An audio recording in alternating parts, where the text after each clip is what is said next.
बड़ी खबर है। सड़क हादसे में 7 लोग की मौत हुई है। तेज रफ्तार ट्रक ने कई लोगों को कुचला है।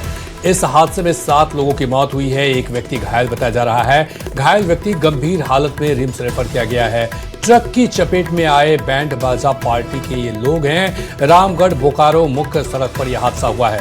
रामगढ़ रजप्पा थाना क्षेत्र में ये बड़ी घटना हुई है। जावेद और अधिक जानकारी के साथ जुड़ चुके हैं। जावेद, ये कैसे हादसा हुआ और कितने लोग घायल हुए हैं? जी, ये घटना रजरप्पा थाना क्षेत्र के रामगढ़ बोकारो मुख्य मार्ग के लारी बुद्ध बाजार के पास की है। देर रात्रि 11 बजे घटना घटित हुई है। दरअसल तासा पार्टी के लोग गोला के तरफ से रामगढ़ आ रहे थे। इसी दौरान रामगढ़ से बोकारो की तेज रफ्तार कोयला लदी ट्रक जा रही थी, जो सीधे इनकी गाड़ी में टक्कर मार दी। 7 लोगों की मौत घटनास्थल पर ही हो गई। एक घायल को सदर अस्पताल लाया गया, जिसे बाद में स्थिति गंभीर देखते हुए रिम्स रांची रेफर कर दिया गया। घटना के बाद आक्रोशित ग्रामीणों ने रामगढ़ बोकारो मार्ग को जाम कर दिया था। बाद में प्रशासनिक अधिकारी मौके पर पहुंचे और ग्रामीणों को समझाया। दरअसल 3 दिनों के अंदर में इस स्थान पर 12 लोगों की सड़क दुर्घटना में मौत हो चुकी है अब तक। ग्रामीण इसके कारण काफी आक्रोशित थे। उनका कहना था कि प्रशासन यहाँ पर कदम नहीं उठा रही जिससे दुर्घटना कम हो। जी, हादसे का कारण क्या बताया जा रहा है? क्या ट्रक चालक नशे में था या फिर नींद में? तेज रफ्तार है जो कोयला लदी ट्रक थी, वो काफी तेजी से रामगढ़ से बोकारो की ओर जा रही थी और उधर से वो सवारी गाड़ी आ रही थी जिसमें तासा पार्टी के लोग सवार थे।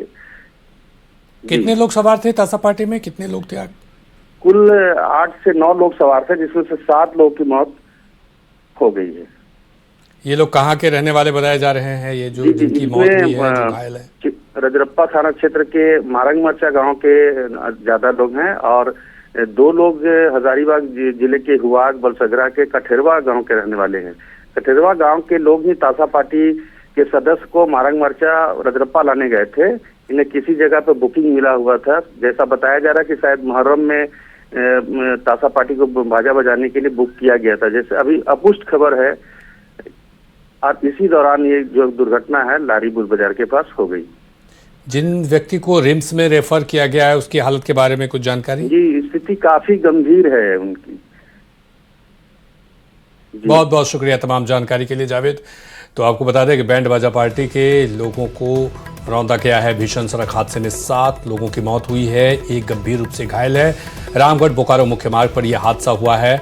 तो बड़ी खबर आपको बता रहे हैं। सड़क हादसे में 7 लोगों की मौत हुई है। भीषण सड़क हादसे में ये 7 लोगों की मौत और एक घायल है। कुल जो सड़क हादसा हुआ उसमें 7 लोग यहाँ आए थे, जिसमें एक काफी क्रिटिकल थे। 8 लोग आए थे जिसमें एक क्रिटिकल थे, जिनको कि हम लोग फर्स्ट एड करके स्टेबलाइज करके रिम्स रेफर कर दिए और 7 ब्रॉड डेड थे। 7 लोगों को मरे हुए लाए गए थे। घायल एक थे जो क्रिटिकल थे। हेड इंजरी थी, उनमें काफी प्रेजेंटेशन था हेड इंजरी का, तो स्टेबलाइज करके हम लोग और उनको शिफ्ट कर दिया है। अभी लारी के पास ये घटना हुई है जिसमें एक ट्रक के द्वारा ओवरटेक करने से छोटा डाला वाली गाड़ी में एक्सीडेंट हुआ है। अभी तो अभी यहाँ पे कुछ को प्राथमिक उपचार के लिए भेजा गया है, कुछ यहाँ पे जिनका दुर्घटना में हो गया, डेथ हो गया। अभी हम लोग सभी चीज देख रहे हैं। अभी हम लोग घटनास्थल पे जाकर के अभी जांच पड़ताल कर रहे हैं। कितने लोग डेथ किए हैं सर? अभी हम लोग दिखवा रहे हैं सर। 7 बॉडी आई है सर?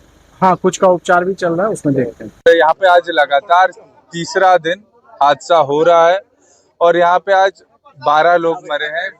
कल 4 लोग मरे थे और लगातार कुछ एक दिन छोड़ के यहाँ पे हादसा होता आ रहा है। हमेशा से हमने प्रशासन को, पब्लिक ने, यहाँ के बालों गांव के पब्लिक ने प्रशासन को कोऑपरेट किया है कि भाई रास्ता ना रोका जाए, निकला जाए, लेकिन कभी भी रामगढ़ जिला प्रशासन द्वारा, एनएच द्वारा कोई भी यहाँ पे एक्सीडेंट को रोकने के लिए कोई भी मूवमेंट नहीं किया गया।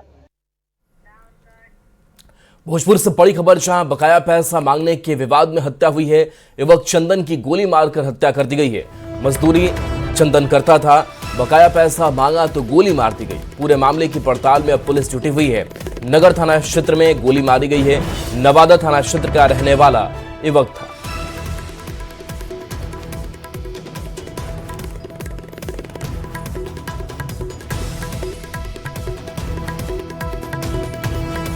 तुम्हें लटका था कि 2000 पैसा मांगला था, कहा था कि दे पागल 2000 पैसा गल के हमने देबे ओकरा पैसा कहले पैसा मांगले रहो पिए खातिर कहा था ओकरा से मांगला ना था उ दे था कि दे हम देबो पैसा गल के ना चार किने के बाद ना देबो पैसा कह के दे पागल हम काल चार किनवा दे खाली दे के फिर खाली बोलवला सा कि आवे तो से काम बस चलावे लगे पैसा देला के 2000 हां 2000 लेला तो अभी बगल में रहा के ना ज़्यादा देर नहीं हो रहा है ये उनसे आया उन सुनने में फोन आया उनसे कि ऐसी हो गया गोली मार दी हम तुरंत ले जस्ट उठ गए तो देखे तो ऐसी हो गया।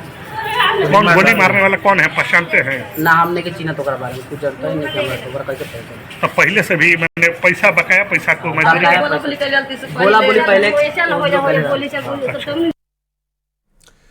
और बड़ी खबर मोतिहारी से, जहां पताही प्रखंड मुख्यालय स्थित सामुदायिक स्वास्थ्य केंद्र में तैनात एक महिला सुरक्षा गार्ड के साथ कथित छेड़खानी का मामला सामने आया है। आरोप है कि अस्पताल में एम्बुलेंस सहायक के पद पर कार्यरत शुभम कुमार लंबे समय से महिला गार्ड पर आपत्तिजनक टिप्पणियां करता था।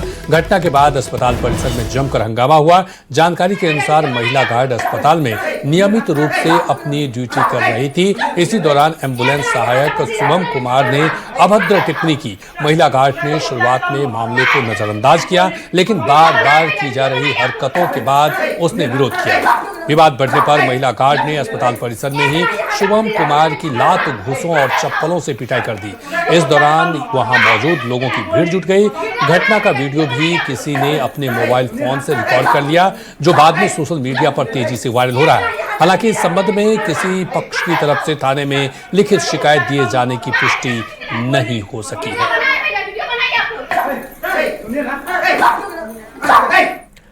आरा में भरत भूषण तिवारी एनकाउंटर मामले में अब न्यायिक जांच शुरू हो गई है। जांच के लिए गठित आयोग के अध्यक्ष विनोद सिन्हा के अलावा भोजपुर के एसपी भी पीड़ित परिवार से मिले और पूरे घटनाक्रम की जानकारी ली। जांच तो शुरू हो गई, लेकिन सवाल यह कि न्याय आयोग की जांच से न्याय मिलेगा? ये रिपोर्ट आपको दिखाते हैं।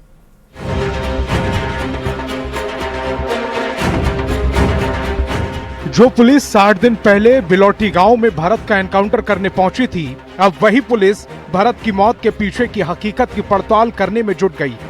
जो भरत अपने गांव और समाज के लिए न्याय की मांग करता हुआ मारा गया, अब उसी की मौत की न्यायिक जांच शुरू हो गई। तस्वीर आरा के बिलौटी गांव की है, जहां भरत एनकाउंटर मामले में जांच के लिए लगातार जांच टीमों का दौरा हो रहा है। बुधवार रात भोजपुर के एसपी पीड़ित परिवार से मिलने पहुंचे, एक एक सदस्य की बातों को गंभीरता से सुना और जल्द न्याय का भरोसा दिलाया। हम लोग सुनने आए, हम अपनी बात को बताने नहीं आए। आपको बहुत ऐसा सोचना, हम आपसे मांग करते हैं जांच करके यहाँ पर कीजिए। बिल्कुल आप यहाँ पे आए, बहुत लोग ऐसा ठीक है हुआ है, आपको आप धोखा नहीं होना चाहिए। अगले ही दिन सम्राट कैबिनेट की तरफ से गठित न्यायिक जांच आयोग के अध्यक्ष पूर्व जज विनोद सिन्हा पहली बार बिलौटी गांव पहुंचे। उन्होंने एनकाउंटर वाली जगह का निरीक्षण किया। इसके बाद विनोद सिन्हा ने मृतक भरत तिवारी के घर जाकर परिजनों से मुलाकात की और पूरे घटनाक्रम की जानकारी ली। हालांकि इस मौके पर उन्होंने कोई आधिकारिक बयान नहीं दिया। इस पूरे मामले पर मुख्यमंत्री सम्राट चौधरी का रुख एकदम साफ है कि दोषियों को बख्शा नहीं जाएगा, भले ही दोषी प्रशासन के ही लोग क्यों ना हो। भोजपुर में घटना घटी, तुरंत सरकार ने सबसे ऊपर के जो आयोग होते हैं, जुडिशियल कमीशन का गठन तुरंत करने का काम बिहार की सरकार ने किया था, क्योंकि न्याय मिले। कोई यदि गलत है तो उस पर कार्रवाई हो। भरत तिवारी के एनकाउंटर के बाद उमड़ा जन आक्रोश थमने का नाम नहीं ले रहा। न्यायिक आयोग ने भी जांच शुरू कर दी। अब सवाल है कि क्या न्यायिक आयोग से भरत को न्याय मिलेगा, और मिलेगा तो कब तक। आरा से संवाददाता चंदन कुमार के साथ ब्यूरो रिपोर्ट, न्यूज़ 18। वहीं ऋषिश्री टेंडर घोटाला मामले में जांच कर रही एसवीयू ने निगरानी की विशेष अदालत में 4000 पन्नों की चार्जशीट दाखिल कर दी है। चार्जशीट में ऐसे कई खुलासे किए गए हैं जो यह सवाल खड़ा करता है कि आखिर एक निजी व्यक्ति तक सरकार के बेहद गोपनीय दस्तावेज कैसे पहुंच रहे थे। देखिए रिपोर्ट।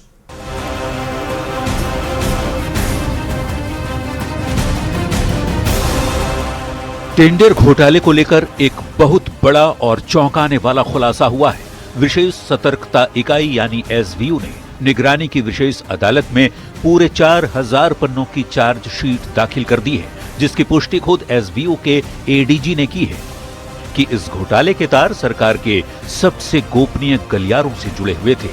इस पूरी चार्जशीट का सबसे सनसनीखेज जो केंद्र बिंदु है वो है ऋषुश्री का मोबाइल फोन। जांच में सामने आया है कि बिहार सरकार के अलग अलग विभागों में रिश्वत देकर टेंडर हथियाने वाले इस शख्स की पहुंच सीधे कैबिनेट के सीक्रेट दस्तावेजों तक थी। ऋषुश्री के मोबाइल से ऐसे संवेदनशील और गोपनीय सरकारी दस्तावेज बरामद हुए हैं जिन्हें देखकर खुद जांच अधिकारी भी दंग रह गए। ऋषुश्री के मोबाइल से क्या बरामद हुआ?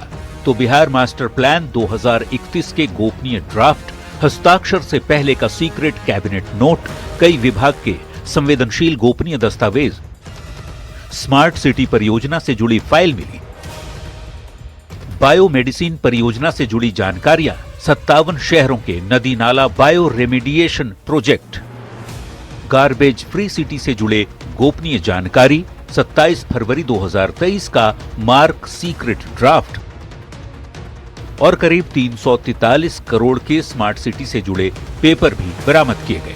अब सवाल उठता है कि आखिर एक बाहरी शख्स की पकड़ सरकार में इतनी मजबूत कैसे थी?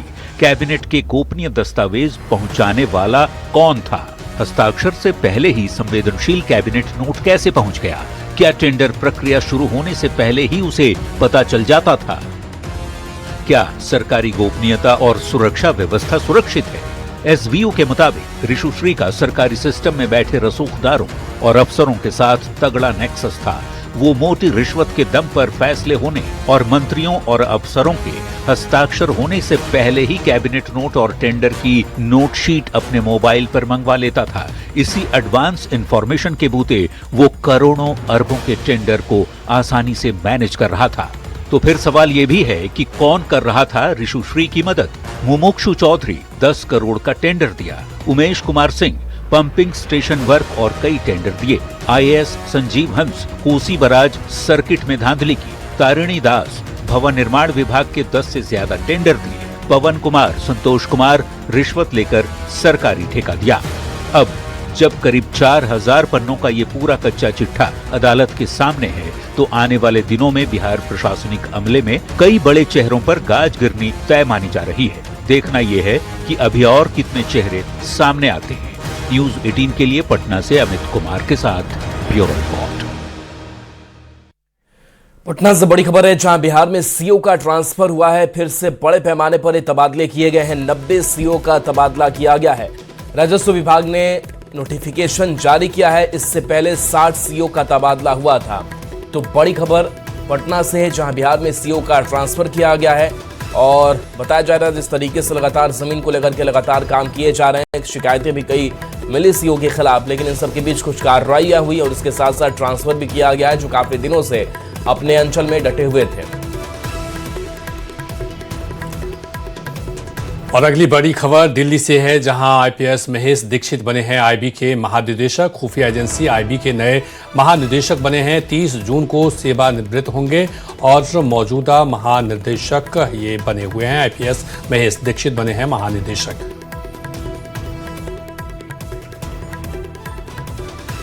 शिवहर में मुहर्रम से पहले जमकर बवाल हुआ। रास्ता देने को लेकर दो अखाड़े आपस में भिड़ गए। बीच सड़क पर महासंग्राम छिड़ गया। पत्थरबाजी में 10 से 15 लोग घायल हो गए। ये रिपोर्ट आपको दिखाते हैं। एक दूसरे पर लाठी डंडा भांजते लोग, सड़क पर बिखरे पड़े पत्थर, आसपास डरे सहमे लोग। इन तस्वीरों को देखकर आप भी सहम जाएंगे। हंगामा, बवाल और मारपीट की तस्वीर है शिवहर के गांधी चौक। मुहर्रम की तैयारी के दौरान दो पक्षों के विवाद बवाल में बदल गया। देखते ही देखते पत्थरबाजी होने लगी। अखाड़ों के बीच सड़क पर महासंग्राम हुआ। पत्थरबाजी और लाठी डंडों के हमले में 10 से 15 लोग जख्मी हो गए।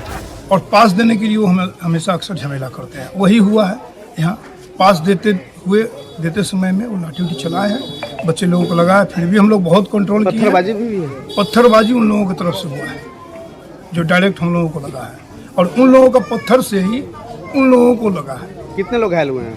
हमारे यहाँ 5-6 आदमी घायल हुए हैं, सब अपना अपना काम में। अखाड़े के जो जुलूस वाले हैं वो प्रैक्टिस कर रहे थे सुबह में। प्रैक्टिस के दौरान दोनों में आपसी विवाद हुआ रास्ते को लेके, जिसके कारण दोनों के बीच में मारपीट की घटना हुई है, जिसमें कि कुछ लोग घायल भी हैं। ये मौके पे वीडियो शिवहर और SHO शिवहर पहुँचे थे और उनके बयान के आधार पे FIR दर्ज की गई है।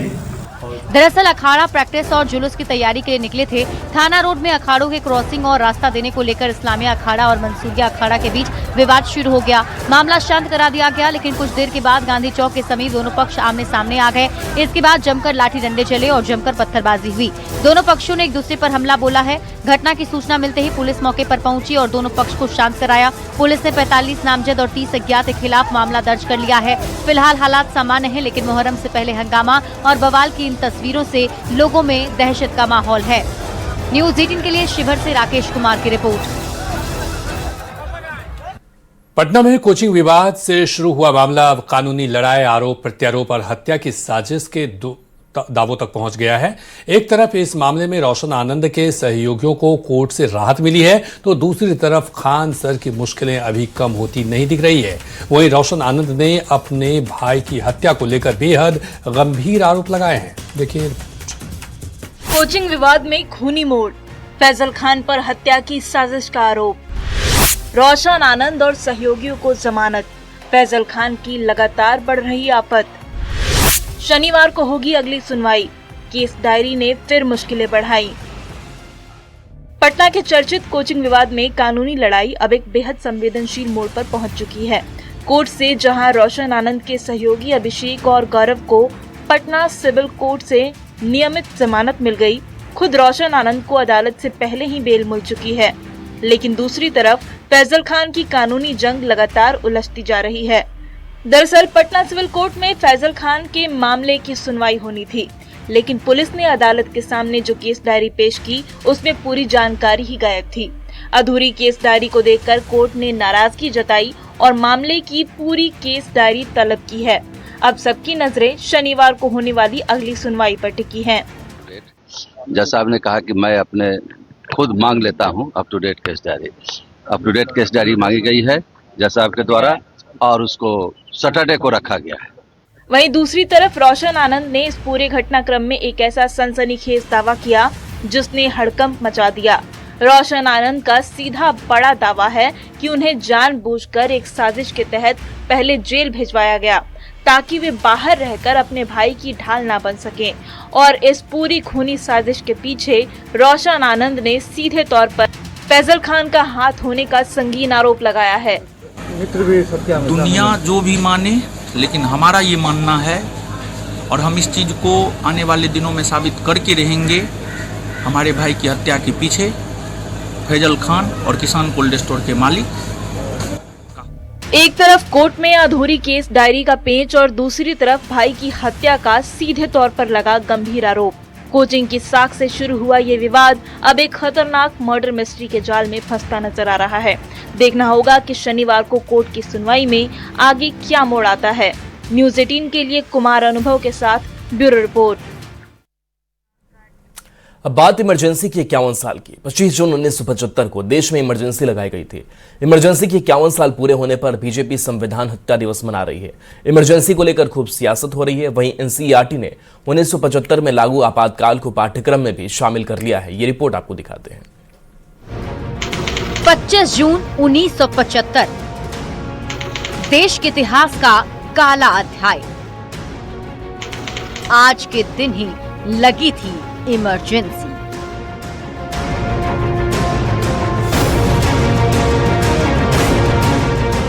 पच्चीस जून 1975 का दिन एक ऐसा गहरा जख्म है जिसे देश कभी भूल नहीं पाएगा।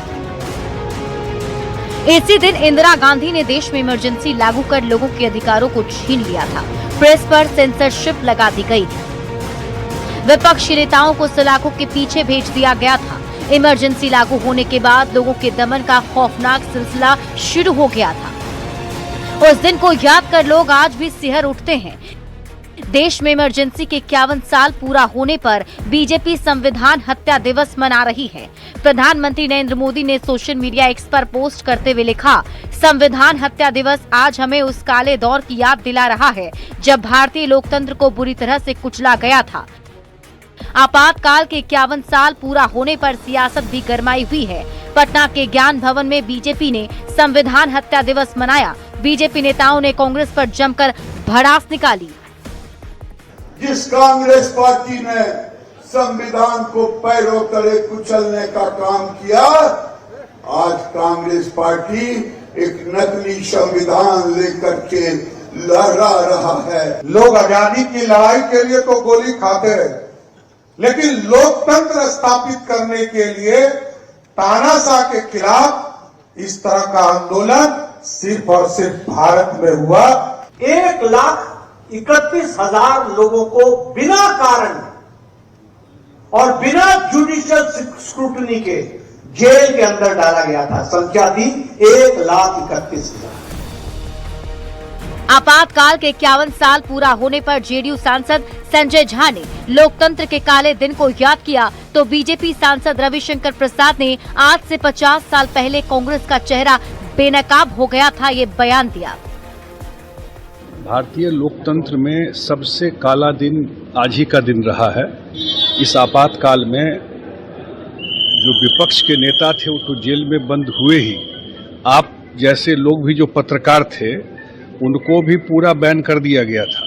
आज मैं 50 साल पूरे हो रहे हैं, तो मैं आप लोगों को और आपके माध्यम से देश को बताना चाहूंगा कि सारे संवैधानिक जो संस्थान हैं उसको किस तरह से एब्यूज किया। वहीं सरकार ने पहली बार 1975 में लागू आपातकाल को पाठ्यक्रम में शामिल किया है। एनसीईआरटी ने क्लास 9 के लिए सोशल साइंस की किताब understanding society India and beyond part 1 जारी की है। इस अध्याय में 25 जून 1975 को तत्कालीन प्रधानमंत्री इंदिरा गांधी की सलाह पर लगाए गए आपातकाल को भारतीय लोकतंत्र का सबसे विवादास्पद दौर बताया गया है। न्यूज़ 18 के लिए पटना से शैलेंद्र कुमार की रिपोर्ट।